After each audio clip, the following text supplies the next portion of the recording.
The words of my mouth and the meditations of all of our hearts be acceptable to you, O God, our strength and our salvation. Amen.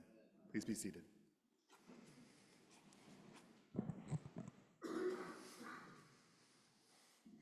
There's a long, involved, circuitous story that precedes today's Old Testament reading. We are arriving near the end of the saga, but just in time. It's a really good story, a family drama, as the best stories so often are, because families are so very dramatic. It's the story of Jacob and Esau. You may remember them, brothers, twins in fact, and rivals. Jacob steals Esau's birthright, a firstborn son's extra share of inheritance. And this thievery requires Jacob to hatch an escape plan, since he's understandably no longer welcome at home. Jacob ends up going to live with his uncle, Laban, but eventually Jacob leaves Laban's household too, fleeing with much of Laban's property in tow, stolen goods. As Jacob flees with nowhere to go, he sends a message to his brother Esau, hoping that his brother might forgive him and welcome him home. However, Jacob soon learns that Esau is coming to meet him with an army of 400 men. Jacob, of course, panics.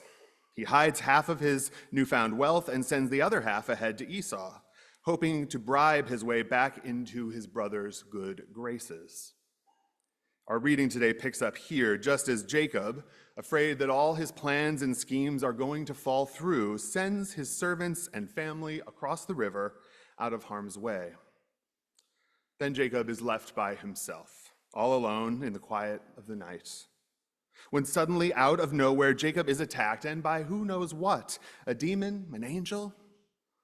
Jacob and his attacker wrestle all night long, locked in combat, all the way until daybreak. The history of art has had a field day with this scene, dignified poses, rippling muscles, and stoic faces. But I imagine this is a much more haphazard affair, far less picture-worthy, a messy, exhausting, gritty struggle. Well, as morning comes, with the wrestling still going and going, muscles fatiguing and spirits waning, the attacker wounds Jacob's hip. Still, even injured, Jacob does not relinquish. Jacob tells his adversary, "I will not let you go unless you bless me." Jacob must have had an intuition by now that his adversary was no ordinary human. Jacob must have known that the divine was somehow involved in this epic, all-night struggle for his life. "I will not let you go unless you bless me," Jacob demands. And his adversary replies in the strangest of ways, "What is your name? What is your name?" Now, answering this question would be a dangerous move, and Jacob knows it, because in his world, names did more than simply identify a person. Names also meant something, signified something, revealed something about the bearer's character. And Jacob's name means usurper, or more colloquially, no good cheating scoundrel. You see, for his whole life, Jacob had been taking what belonged to others. And deep down, Jacob knows that his life is a sham. So when the divine adversary asks Jacob for his name, much is at stake. For what is being demanded is really nothing less than a confession of identity, a confession that Jacob's life has amounted to almost nothing, that all he's stolen hasn't added up to very much, that he has so little to show for all of his efforts, for all of his cheating and stealing. And confessing to this, admitting to this, seeing his wasted life close up, well, this must have felt like a kind of death to Jacob. Jacob simply couldn't run anymore. He was caught between a rock and a hard place. God had him on lockdown, and he was about to tell the truth, come what may. "What is your name?" "Jacob, my name is Jacob." The ensuing silence would surely have been deafening.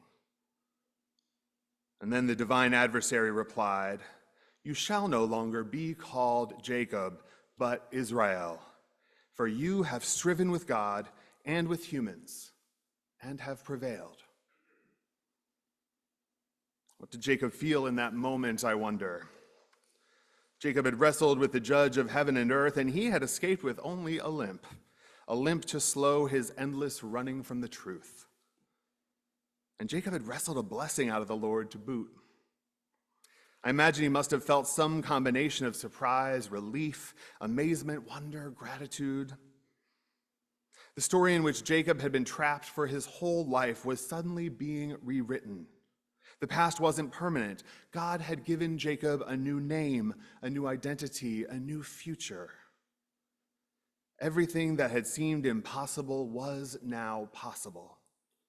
As Israel, Jacob could have a genuine, fresh start. We all yearn for this at times, don't we? The feeling that anything is possible, that our future isn't locked down by our past, that something new could still happen, something beyond the script, something unexpected, something to redeem all that has gone before. So what is your name? And what are the names you've been called? The hard names and the hurtful names, the names you can't quite get out of your head, the ones you still hear at your lowest moments, the ones that foreclose upon your future, locking you into a story so much smaller than the story God has in mind for you. What is your name? It may feel so long ago as to be almost forgotten, but at your baptism you were given a new name. And that name was Beloved. This is my child, the beloved, with whom I am well pleased. This name might feel about as foreign to us as the name Israel must have felt to Jacob. And yet God has given this name to us. And who are we to refuse it, to reject the name Beloved? We may try, of course. We let the other names, the painful, shameful ones, drown out the name Beloved, but God keeps on intoning our true name over and over again, hoping that we will eventually hear it, hoping that we might start to whisper it under our breath, trying it on for size, experimenting with believing it. Beloved, beloved, beloved. It does something to us, this name.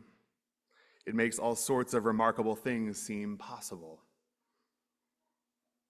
We each wrestle for it in our own way, but it's ours for the taking, and it's ours for the giving.